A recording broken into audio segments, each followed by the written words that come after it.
Hacarita dan bukan Allah. Kita harus tahu bahwa orang-orang penakut, orang-orang yang tidak percaya, disejajarkan dengan orang-orang keji, orang-orang pembunuh, orang-orang sundal, penyembah berhala.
Nah, lagu ini didasarkan pada Yesaya 41 ayat 10.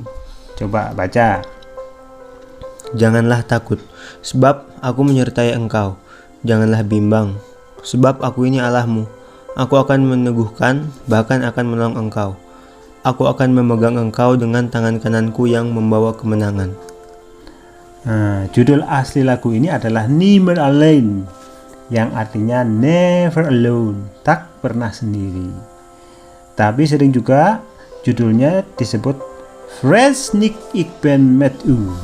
Fear not, I'm with you. Jangan takut, aku bersamamu. Yang kemudian dalam bahasa Indonesia judulnya menjadi Jangan kamu takut. Kalau dalam bahasa Indonesia judulnya tidak pernah disebut tak pernah sendiri ya? Iya, iya betul. Ya sepertinya kalau judulnya tak pernah sendiri itu nuansanya seperti lagu sekuler gitu loh, lagu pop. Tapi ya sebenarnya boleh-boleh saja sih. Cuma memang dalam bahasa Indonesia judulnya lebih dikenal dengan Jangan Kamu Takut. Sebenarnya seberapa pentingkah makna lagu Jangan Kamu Takut ini? Nah ya. Ayo kita simak sama-sama. Terjemahan literal dari lagu aslinya seperti ini. Ini kalimat pertama, jangan kamu takut, aku bersamamu. Itulah yang dijanjikan Yesus. Nah, ini adalah kata-kata penguatan bahwa Tuhan bersama kita dalam menghadapi badai kehidupan. Kalimat berikutnya, apakah Anda juga kesepian, dalam kesendirian? Apakah Anda sudah terpuruk? Ini akan menghibur Anda, memperkuat Anda dalam pergumulan. Dia tidak akan pernah meninggalkanmu. Dia bersamamu sepanjang waktu. Ini menegaskan bahwa walaupun kita merasa kesepian, terpuruk, ketahuilah bahwa Tuhan tidak pernah meninggalkan kita. Terus chorusnya, tidak pernah sendirian. Tidak pernah sendirian. Dia tidak akan pernah meninggalkanmu. Dia tidak pernah meninggalkanmu sendirian. Ini kembali menegaskan bahwa Tuhan tidak pernah meninggalkan kita. Yuk kita baca kembali firman Tuhan yang mendasari lagu ini step by step. Coba penggalan pertamanya baca. Janganlah takut, sebab aku menyertai engkau. Ya. Coba bayangkan bagaimana perasaan jika kamu sedang menghadapi ujian, terus ada yang berkata kepadamu, jangan takut, kamu pasti bisa. Ya mungkin lihat dulu siapa yang ngomong. Kalau cuma teman ya masih kurang percaya. Tapi kalau guru lebih tenang sih. Iya benar-benar. Coba teruskan berikutnya. Janganlah bimbang, sebab aku ini Allahmu. Nah ini sudah menunjukkan siapa dia ya. Siapa Tuhan. Teruskan. Aku akan meneguhkan, bahkan akan menolong engkau. Nah, dia tidak hanya menunjukkan siapa dia, tapi dia ingin meneguhkan dan ingin menolong. Jadi ada keinginan untuk menolong. Ya, terus. Aku akan memegang engkau dengan tangan kananku yang membawa kemenangan. Ya, ini lebih lagi ya. Menunjukkan dia bertindak. Tidak hanya akan atau ingin menolong saja. Dan bahkan dikatakan bertindak dengan tangan kanannya. Ini melambangkan tindakan yang sungguh-sungguh. Tangan kanan ini untuk bekerja biasanya ya.